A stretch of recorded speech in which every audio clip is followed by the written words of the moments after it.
প্রচন্ড গরমের কারণে যদি ঢিলা গেঞ্জি পরিধান করি তাহলেও কি আল্লাহ লানত বর্ষিত হবে? অজু করার সময় বেসিনে পা ধোয়া কি ঠিক? গোপন অঙ্গে হাত লাগলে অজু থাকে কিনা? গোসল করার পর পুরনো অজু করার প্রয়োজনীয়তা আছে কিনা? নামাজের সময় মোবাইলে চোখ গেলে কি নামাজ হবে? ছোট বালতি থেকে পানি না ঢেলে পানির মধ্যে হাত দিয়ে অজু করা যাবে কিনা? ডান হাতে খাবার গ্রহণের সময় প্রয়োজনে কি বাম হাতে পানি পান করা যাবে? নখপালিশ লাগিয়ে নামাজ পড়লে নামাজ হবে কিনা? মহিলাদের ভাঙতি রোজা কি স্বামীর অনুমতি ছাড়া রাখা যাবে? মেয়েদের পেশাবের পরে পানি ব্যবহার করার পরে মোছার জন্য আলাদা কাপড় ব্যবহার করা জরুরি কিনা? আজানের সময় কিছু খেলে গুনাহ হবে কিনা? দুই হাতের উপর সিজদা করলে সিজদা আদায় হবে কিনা? নামাজের সিজদা অবস্থায় যদি পা উঠে যায় তাহলে নামাজের কোনো সমস্যা হবে কিনা? কোরবানির সাথে সন্তানের আকিকা দেওয়া জায়েজ হবে কিনা?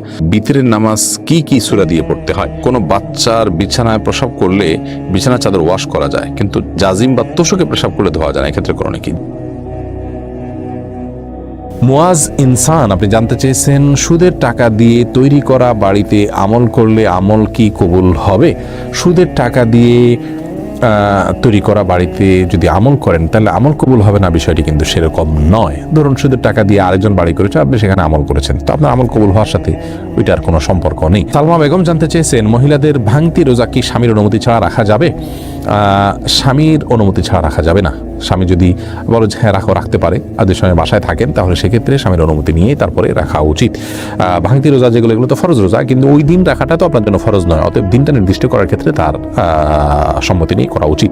কারজাই এর দিকে আপনি জানতে চেয়েছেন, কারো থেকে ঋণ নিলে, যার থেকে ঋণ নিয়েছি ওই ব্যক্তিকে পরবর্তীতে খুঁজে না পেলে করণীয় কি? যদি কোনোভাবে খুঁজে পাওয়া না যায় এবং আশাও ছেড়ে দেন, তাহলে সেক্ষেত্রে সেই ঋণের টাকা আপনি যে কোনো গরিব মানুষকে, অসহায় মানুষকে আপনি দান করে দিবেন বা কল্যাণমূলক খাতে দান করে দিবেন ওই ব্যক্তির তরফ থেকে, প্রাপকের তরফ থেকে, তাহলে আপনি দায়মুক্ত হবেন ইনশাআল্লাহ।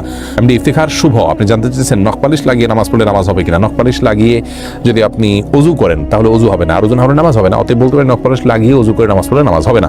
কিন্তু যদি অজু অবস্থায় নখপালিশ লাগিয়ে আপনি নামাজ পড়েন অজু অবস্থায়, তাহলে ওই নামাজটা হবে। পরবর্তীতে আবার যখন নামাজের সময় হবে বা অজু ভাঙবে, তখন আপনাকে নখপালিশ রিমুভ করে তারপর অজু করতে হবে, অন্যথায় এটি জায়েজ হবে না। মা বোনরা মাসিকের দিনগুলোতে নেল পালিশ ইউজ করতে পারেন, কোনো অসুবিধা নেই, যদি তখন নামাজের অপশন তাদের নাই। কিন্তু পরবর্তীতে আবার নামাজ যখন শুরু হবে তার আগে তাদেরকে সেটি রিমুভ করে নিয়ে তারপর উজু করে নামাজ পড়তে হবে। মুসলিউদ্দিন হৃদয় জানতেছেন, পুরুষ ডাক্তার দ্বারা সিজার ডেলিভারি করানো যাবে, জায়েজ কিনা? যদি বিকল্প না থাকে তাহলে জায়েজ আছে, কিন্তু এটি আমাদের দেশের জন্য খুবই লজ্জাজনক একটি অধ্যায়। বাংলাদেশে এখন অহরহ ডেলিভারি করানো হয়, সিজার করানো হয় পুরুষ ডাক্তারের মাধ্যমে। শুধু বাংলাদেশে নয়, সৌদি আরবেও এটি আমি দেখেছি, কাছে থেকে জেনেছি যে পুরুষ ডাক্তাররা এই কাজগুলো করেন। এটি খুবই গর্হিত কাজ, খুবই গর্হিত কাজ। নারী ডাক্তারদেরকে উৎসাহিত করা উচিত এবং নারীদেরকে ডাক্তারি পড়ানো উচিত এবং এই কাজগুলো নারী ডাক্তারদের উপর ছাড়া উচিত। অন্যান্য সেক্টরে অনেক ডাক্তার চলে যাচ্ছেন, নারীরা গাইনিতে না গিয়ে অন্যান্য অনেক ডিপার্টমেন্টে চলে যাচ্ছেন, অথচ গাইনিতে পুরুষরা আসছেন। এটি মুসলিম কান্ট্রি বা মুসলিম সমাজের জন্য লজ্জা ছাড়ার কিছু নয়। একজন রোগী হিসাবে আমরা যদি অনন্য উপায় হই, অন্য কোনো বিকল্প ব্যবস্থা না থাকে, তাহলে আমাদের জন্য এটি জায়েজ রয়েছে।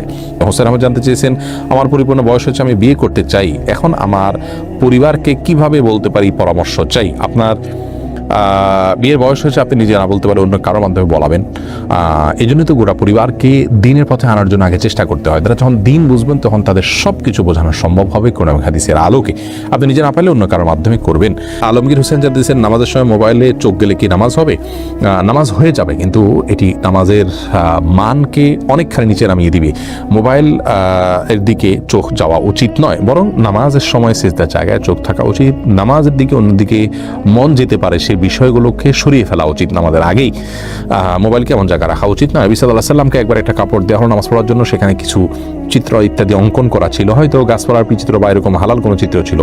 নামাজ পড়ে তিনি তারপরে বলেছেন, এই কাপড় সরাও, স্বচ্ছ বা ফ্রেশ কোনো কাপড় আনো, যাতে করে মনোযোগ নষ্ট না হয়। আল্লাহর সাথে কথোপকথনের সময় আপনার অন্যদিকে মনোযোগ দিলে, আপনি কারোর সাথে কথা বলছেন, সেখানে যদি আপনার অন্য দিকে মন থাকে, তাহলে সে যেরকম অভদ্রতা, অসৌজন্যতা, এটা মহান সৃষ্টিকর্তার সাথে কত বেশি অভদ্রতা এবং অসৌজন্যতা হবে সেটা বলাই বাহুল্য।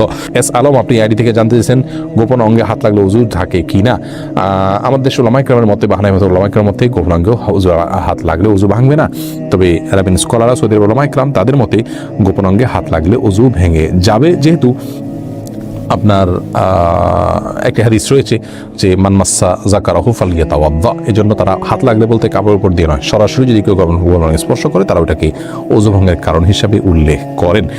অতএব সেই জায়গা থেকে এটা ওযু ভঙ্গের কারণ তাদের মতে, আমাদের সুলামাইকের মতে এটি ওযু ভঙ্গের কারণ। আপনি ফারজানা সুলতান, আপনি জানতেছেন কিবলার দিকে পা দিয়ে শোয়া যাবে কিনা। কিবলার দিকে পা দিয়ে শোয়ার ব্যাপারে কোনো হাদিসে নিষেধাজ্ঞা সরাসরি নেই। তারপরও ওইদিকে কেবলা রয়েছে, সেই জায়গা থেকে কেবলার প্রতি শ্রদ্ধার জায়গা থেকে কেউ যদি দিকে পা না দেন ভালো, কিন্তু এটাকে হারাম বলা বা নাজায়েজ বলা বা গুনাহের কারণ বলার কোনো সুযোগ নেই, যেহেতু কোন হাদিসে এই বিষয়ে কোনো নিষেধাজ্ঞা নেই। শিখা ইসলাম, আপনি জানতেছেন 3 পিস পরে নামাজ পড়ি, পা দেখা যায়, মোজা পরে নামাজ পড়লে কি হবে? পায়ের পাতা ঢাকতে হবে কিনা মেয়েদের নামাজের জন্য, এর মধ্যে এটা নিয়ে অত পার্থক্য আছে। অনেক ওলামায়ে কেরাম এটাকে শর্ত করেছেন। আমি ব্যক্তিগতভাবে এই মতটা চাইতে, যারা বলেন যে পায়ের পাতা, পাতা বলতে পায়ের পাতার তলের অংশ এটা ঢাকার শর্ত দিয়ে থাকেন, তাদের মতটাকে আমি সমর্থন করি না। পাতার উপরের অংশ, যেটা পাতার উপরের অংশ, সেটা ঢাকতে হবে কিনা, অনেক ওলামায়ে কেরাম বলেছেন সেটা ঢাকতে হবে, অনেকে বলেছেন শুধু গিরার নিচ পর্যন্ত থাকলেই হবে কাপড়, পাতা না ঢাকলেও চলবে। তো দুই পক্ষের ওলামায়ে কেরামের দলিল রয়েছে। নিরাপদ হলো এমন কাপড় পরা যে কাপড়টা অনেক বেশি লম্বা হয়, যে পায়ের পাতার উপরের অংশ সহ ঢাকা পড়ে। তলা ঢাকার জন্য, মোজা পরার জন্য আলাদা করে কষ্ট করা বা কসরত করা এটা আবশ্যক নয়। ইনশাআল্লাহ বিদিনিল্লাহ নামাজ হয়ে যাবে যদি কেউ মোজা না পড়ে। এরপরে ওরাত আইন মারিয়া, আপনি জানতে চেয়েছেন অন্য ধর্মের লোকদের কি বাসা ভাড়া দেওয়া যাবে? যাবে, কোনো অসুবিধা নেই, তাদেরকে বাসা ভাড়া দেওয়াতে কোনো অসুবিধা নেই। মোহাম্মদ আরাফাত ইসলাম জানতেছেন ডান হাতে খাবার গ্রহণের সময় প্রয়োজনে কি বাম হাতে পানি পান করা যাবে? প্রয়োজনে বলতে কি, ডান হাতে পানি পান করা উচিত, খাবার গ্রহণ করা উচিত। ইভেন আপনার খাবার খেলে আঙ্গুল চেটে তারপরে আপনি ডান হাতে ধরে খাবেন। যদিও আমাদের ওলামায়ে কেরাম বলেন যে বাম হাতে আপনি পানির পাত্র ধরলেন, ডান হাত দিয়ে ঠেক দিলেন, তার মানে 2 হাত ধরে খালেন, এটা জায়েজ আছে, এটা একটা পন্থা মাত্র, কিন্তু সবচেয়ে উত্তম হয় সরাসরি ডান হাতে খাওয়া। সেক্ষেত্রে খাবার লেগে যাওয়ার যে ভয় থাকে গ্লাস ইত্যাদিতে, সেটা থেকে বাঁচার জন্য আপনি পরিষ্কার করে নেবেন, আলতো করে ধরবেন, কিন্তু ডান হাতে খাওয়া উচিত, পান করা উচিত, যেহেতু হাদিসে সুস্পষ্টভাবে ডান হাতে খাওয়া পান করার নির্দেশ রয়েছে। ফারিয়া এনামুল, আপনি জানতে চেয়েছেন ছোট বালতি থেকে পানি না ঢেলে পানির মধ্যে হাত দিয়ে ওযু করা যাবে কি না? যাবে। হাত দিয়ে কোষ করে উঠিয়ে আগে হাত ধোবেন 3 বার, এরপরে আবার আপনি কোট দিয়ে স্বাভাবিকভাবে ওযু করতে পারেন, কোনো অসুবিধা নেই। নবী সাল্লাল্লাহু আলাইহি ওয়াসাল্লাম এই পদ্ধতিতে ওযু করেছেন। হাসিবুল হোসেন জানতে চেয়েছেন গোসল করার পর পুনরায় ওযু করার প্রয়োজনীয়তা আছে কিনা? না, গোসল যদি সুন্নাহসম্মত করে থাকেন আলাদা ওযু করার কোনো প্রয়োজন নাই। 2 হাতের কবজি ধুয়ে, কুলি করে, নাকে পানি দিয়ে, মুখ ধুয়ে, হাত ধুয়ে, মাথা মাসি করে তারপরে গোসল শেষ করে আসলে পা ধুয়ে চলে আসবেন। এভাবে গোসল করলে আপনার আলাদা করে আর গোসল করার কোনো প্রয়োজন নেই। ওযুতে আপনার গোসলের শুরুতে ওযুর নিয়ত হয়ে যাচ্ছে। নিশান, আপনি জানতে চেয়েছেন ওযু করার সময় বেসিনে পা ধোয়া কি ঠিক? নিজের বাসা বাড়িতে অসুবিধা নেই, করতে পারেন, তবে আপনার রিস্ক মুক্ত হওয়াটা আর বিষয়ে মাথা রাখতে হবে। নিজের জন্য রিস্কি হলে সেটা আপনার জন্য করা উচিত হবে না, কারণ নিজেকে বিপদের মুখে ঠেলে দেওয়া ইসলামের দৃষ্টিকোণ জায়েজ নয়। অসময় এখান থেকে পড়ে বা দুর্ঘটনার শিকার হতে পারে মানুষের।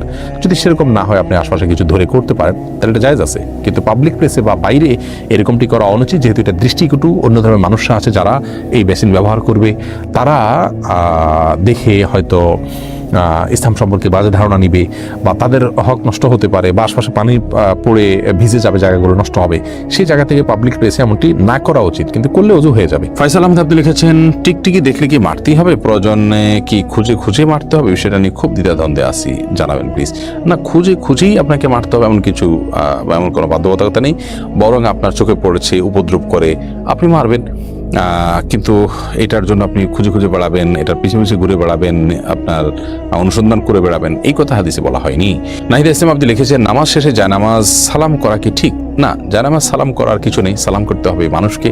ডানে বামে সালাম দিচ্ছেন, এরপর কোনো সালাম নাই। এরপরে কোনো কারোর সাথে আপনার হঠাৎ সাক্ষাৎ হয়েছে, সেই জায়গা থেকে আপনি সালাম দিতে পারেন, কিন্তু জায়নামাজকে সালাম দেওয়া এটি কোরআন সুন্নাহর কোনো নির্দেশনা নয়। এটি যদি সালাতের অংশ মনে করে কেউ, সালাত পরবর্তী করণীয় মনে করেন কেউ, শরিয়া দৃষ্টিকোণ থেকে, ইসলামের দৃষ্টিকোণ থেকে, তাহলে সেটি বরং বিদআতে পর্যবেসিত হবে। ইসলামের নামে মন গড়া কোনো কিছু করলে সওয়াব হয় না, বরং আরো বিপরীতে গুনাহ হয়। শেখ রোকনুজ্জামান লিখেছেন অনেক জায়গায় বসে প্রস্রাব করার ব্যবস্থা নেই, দাঁড়িয়ে পেশাব করতে হয়, এরকম পরিবেশ আমরা কি করব? যদি কোনো প্রকার ব্যবস্থা না থাকে এবং দাঁড়িয়ে পেশাব করা ছাড়া নিরুপায় থাকেন, তাহলে আপনি অবশ্যই দাঁড়িয়ে পেশাব সেখানে করতে পারেন, যেহেতু আপনি নিরুপায়। কিন্তু নিয়মিত অভ্যাস বাড়ানো সঠিক নয়, কারণ নবী করিম সাল্লাল্লাহু আলাইহি ওয়াসাল্লাম বসেই সবসময় পেশাব করতেন। তবে বিশেষ একবার তিনি দাঁড়িয়ে পেশাব করেছেন, এবং সেটি কারণ ছিল এমন একটা জায়গায় তিনি গেছেন যেখানে ময়লা আবর্জনা চতুর্দিকে ফেলেছে মানুষ, এবং সেখানে বসার মতো কোনো জায়গা ছিল না, সেজন্য তিনি সেখানে দাঁড়িয়ে পেশাব করেছেন। প্রজাপতি রিয়ালি থেকে আপনি লিখেছেন ভাঙা প্লেটে খাওয়া যাবে কিনা? ভাঙা প্লেটে খাওয়া যাবে, কোনো অসুবিধা নেই। ভাঙা আয়নায় মাথা চেহারা দেখা যাবে, সেটাতে কোনো অসুবিধা নেই। আমরা অনেকে মনে করি ভাঙা প্লেটে খাওয়া যাবে না, ভাঙা আয়নায় চেহারা দেখা যাবে না। এটা নিছকই আমাদের সামাজিক কুসংস্কার। ভাঙা প্লেটে ভাঙা অংশে জীবাণু থাকতে পারে, সেজন্য আপনি ওইটাতে খেলে অস্বাস্থ্যকর হতে পারে, সেটা তো আপনার একান্ত স্বাস্থ্যগত বিষয়, বাট সেটা অত নিশ্চিত নয়। বিধায় ভাঙা প্লেটে খেলে যে গুনাহ হয়ে যাবে বা নাজায়েজ হবে এটা সেরকম নয়। এবং ভাঙা আয়নায় চেহারা দেখলে কোনো অসুবিধা হবে না। এমনি মুস্তাফিজুর রহমান আপনি লিখেছেন, কোরআন কারীম যদি ভুল বশত পায়ে লাগে অথবা নিচে পড়ে যায়, করণীয় কি? ভুল বশত পায়ে লাগলে অথবা নিচে পড়ে গেলে আল্লাহর কাছে মাপ চাইতে হবে, যদি এটা অনিচ্ছাকৃত, তারপরে মাপ চাই নিতে হবে, এবং সেই সাথে ভবিষ্যতে যেন এরকমটি না হয় সেজন্য সাবধানতা অবলম্বন করতে হবে। এর কারণে আপনার বিশেষ কোনো কাফারা নাই। আমরা ছোটবেলা থেকে যে সমস্ত কথা শুনে আসছি যে এর কারণে এত কেজি লবণ দিতে হবে, চাল দিতে হবে গরিবকে ইত্যাদি, এগুলো আমাদের নিজেদের মন গড়া নানান কথাবার্তা। মূলত যদি পড়ে যায়, ইচ্ছাকৃত নয় বরং ভুলে পড়ে গেছে, তাহলে সেক্ষেত্রে সেটার কারণে আপনার বিশেষ কোনো করণীয় নাই, সামনে থেকে সাবধানতা অবলম্বন করতে হবে, এবং যেটি হয়ে গেছে আল্লাহ কোরআনের প্রতি অনিচ্ছাকৃত, তার জন্য আল্লাহর কাছে মাপ চাইতে হবে। রাসেল ভূঁইয়া আপনি লিখেছেন, কোনো বাচ্চার বিছানায় প্রসাব করলে বিছানার চাদর ওয়াশ করা যায়, কিন্তু জাজিম বা তোষকে পেশাব করলে ধোয়া যায় না, এক্ষেত্রে করণীয় কি? যেই সব দ্রব্য, যে সমস্ত জিনিসপত্র, আসবাব ইত্যাদি, এগুলোতে পেশাব লাগার পর সেটি পরিষ্কার কোনো বই না, সেটা রোদ ইত্যাদি দিয়ে ওটা আলামত দূর করে ফেলতে হবে। এত বেশি রোদ দিতে হবে, এত বেশি আপনার সেটার দুর্গন্ধ দূরের উদ্যোগ করতে হবে যে সেটাতে নাপাকের কোনো আলামত বা নামলেশ নেই। তো এর মাধ্যমে সেটি পাক হয়ে যাবে। বিশেষ করে ফ্লোর, ওয়াল, গাছ, এই টাইপের অনেক কিছুই আছে যেগুলোকে ওইভাবে আসলে ধোয়া সম্ভব হয় না। তো সেগুলোতে নাপাকের আলামত যেটি আছে সেটি দূর হয়ে গেলেই সেটি ব্যবহার করা যাবে। লাইলা নূর কদর এআইডি থেকে লিখেছেন, স্বামী সিগারেট খেলে ওয়াইফের করণীয় কি? ওয়াইফ তাকে বোঝাবেন, যথাসম্ভব নিজে না পারলে অন্য কাউকে দিয়ে বোঝাবেন, আল্লাহর কাছে দোয়া করবেন, তারপর তিনি যদি ফিরে না আসেন একান্ত তার গুনাহ হবে, ওয়াইফ অন্তত দায় মুক্ত হলেন। জুলেখা খাতুন আপনি লিখেছেন, নতুন কোনো কাপড় পরে না ধুয়ে নামাজ পড়ে নামাজের কোনো ক্ষতি হবে কিনা? নতুন কোনো কাপড় পরলে সেটা ধুয়েই পড়তে হবে এমন কোনো বাধ্যবাধকতা নেই, কারণ নতুন কাপড় মানে যে সেটা নাপাক, সেটাতে অপবিত্রতা আছে এমনটি তো নিশ্চিত নন আপনি, তাহলে এটি ধোয়াটা বাধ্যবাধকতা কেন হতে যাবে? তবে হ্যাঁ, আপনারা যদি নতুন কাপড় কেনার পর দেখলেন যে সেখানে কোনো নাপাক আছে, তাহলে ওই জায়গায় সেই নাপাকটা ধোয়াটাই হলো আবশ্যক। অতএব শরীর দৃষ্টিকোণ থেকে নতুন কাপড় ধুয়ে পড়তে হবে এমন কোনো বাধ্যবাধকতা নেই। দিনের প্রত্যেক আইডি থেকে আপনি লিখেছেন, বিতরের নামাজ কি সূরা দিয়ে পড়তে হয়?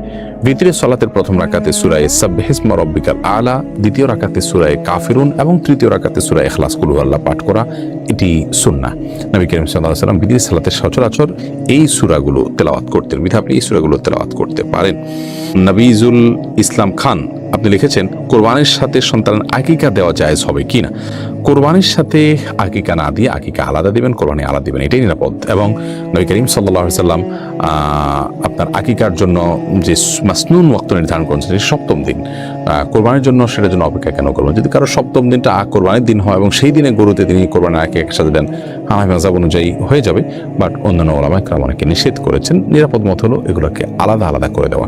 হাদিসে আকিকা এবং কোরবানি একসাথে দেওয়ার কথা বলা নাই, কিন্তু হানাফি মাযহাব উলামা ইকরামের বক্তব্য হলো যে যদি যেহেতু আকিকা এবং আপনার কোরবানি একই ক্যাটাগরির ইবাদত, সেজন্য আপনার দুইটা একসাথে দেওয়া যাবে। কিন্তু যেটি বলেছি অন্যান্য উলামাদের বিভিন্ন মত রয়েছে। সুমন আহমেদ আপনি লিখেছেন, নামাজের সিজদা অবস্থায় যদি পা উঠে যায় তাহলে নামাজের কোনো সমস্যা হবে কিনা? সিজদা অবস্থায় যদি পা সামান্য উঠে আবার আপনি জায়গায় নিয়ে গেছেন, কোনো অসুবিধা হবে না। আর যদি পুরো সিজদা জুড়ে উঠে থাকে তাহলে আপনার নামাজ হবে না, কারণ নবী করিম সাল্লাল্লাহু আলাইহি ওয়াসাল্লাম বলেছেন, আমি উমিরতু আন আসজুদা আলা সাবআতি আযুবিন, 7টি অঙ্গের উপরে, 7টি হাড্ডির উপরে, শক্ত অঙ্গের উপরে আমাকে সিজদা করতে নির্দেশ করা হয়েছে। তার মধ্যে কপাল আর নাক, 2 হাত, 2 হাঁটু এবং 2 পায়ের যে আঙ্গুলগুলো সেগুলো। অতএব এগুলোর কোনো একটা যদি আপনার এই 7টি অঙ্গের কোনো একটি যদি সরে যায় সামান্য সময়ের জন্য অসুবিধা নেই, আবার তিনি জায়গা নিয়ে গেছেন। কিন্তু যদি পুরো সালাত জুড়ে, পুরো রাকাত জুড়ে, সিজদা জুড়ে তার এটা যদি পৃথক থাকে তাহলে সেক্ষেত্রে সেটি জায়েজ হবে না এবং সে নামাজ হবে না, কারণ এটা ওয়াজিব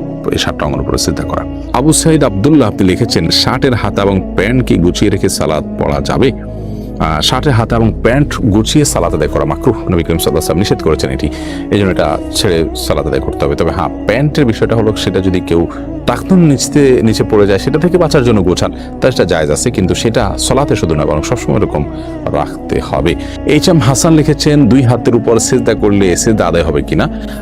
সিজদা করবেন আপনি জমিনে, হাতের উপরে সিজদা করবেন না। যদি কোনো কারণে হাতের উপরে কেউ সিজদা করেন, হয়তো জমিন তার জন্য উপযোগী না বা জমিনে করার কোনো ব্যবস্থা নেই, আদায় হয়ে যাবে তার সালাত। রাইসানি আপনি লিখেছেন, আজানের সময় কিছু খেলে গুনাহ হবে কিনা? আজানের সময় কোনো কিছু খেলে কোনো গুনাহ হবে না। আমরা অনেকে মনে করি আজানের সময় কিছু খাওয়া পান করা যাবে না, এটা করা যাবে না, ওটা করা যাবে না। আপনি যে কোনো কাজ করতে পারেন, টয়লেটে থাকলে আপনি টয়লেটে কাজও সারতে পারেন। তবে আপনি যখন টয়লেটে নাই, পবিত্র জায়গায় আছেন বা স্বাভাবিক অবস্থা আছেন, তখন আপনি আজান শুনলে আজানের জবাব দেওয়ার চেষ্টা করবেন।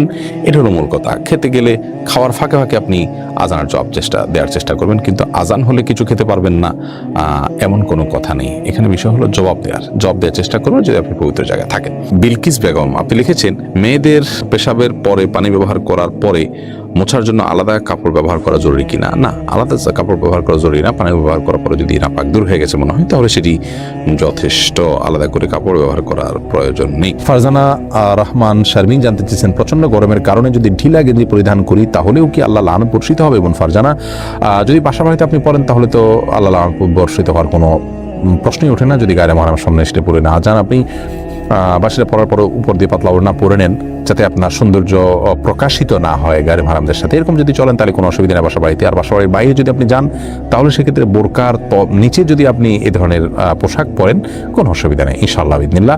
অর্থাৎ আপনার পর্দা বাইরে যখন যাবেন পর্দা মেনটেন করতে হবে। গরমের কষ্ট যত বেশি, জাহান্নামের গরমের কষ্ট তার চাইতে অনেক বেশি। অতএব পর্দা লঙ্ঘন যেন না হয়, পরপুরুষের সামনে যাতে আপনার পর্দা লঙ্ঘিত না হয় সে বিষয়টা আপনি খেয়াল করবেন। এছাড়া বাকি অবস্থাতে আপনি করতে পারেন।